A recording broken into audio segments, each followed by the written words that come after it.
In today's video, I'm going to teach you how to include reference citations with square brackets in Microsoft Word.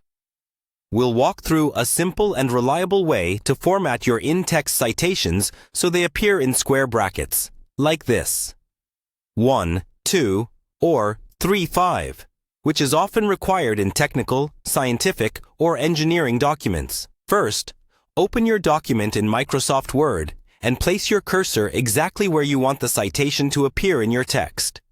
This is usually at the end of a sentence, just before the period. It's important to be consistent about this placement throughout your document, because it keeps your references clear and easy to follow. Now think about the reference number you need to insert.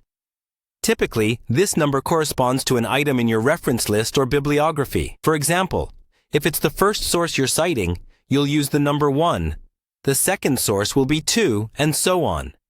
If you're following a numbered referencing style, you should already have a list or plan for which source matches which number. Next, type an opening square bracket, then the reference number, and then a closing square bracket. For example, you'll type left bracket, the number 1, then right bracket, so it appears as 1. If you are citing multiple references at once, you can type something like 1, 2, 3, separating the numbers with commas, or 1 to 3 if you're citing a range. After you insert the brackets and number, check the spacing. There should usually be no space between the last word of your sentence and the opening bracket, and no space between the closing bracket and the period at the end of the sentence. It should look like this: word, not word. Small details like this can matter in formal documents or when following strict style guidelines.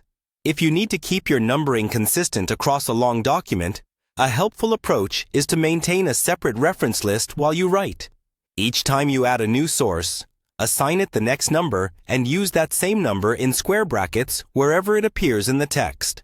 This will make it much easier to update or check your references later. Finally, once you've added your citations, read through a few paragraphs to make sure all your bracketed numbers match the correct items in your reference list and that the formatting is consistent from start to finish.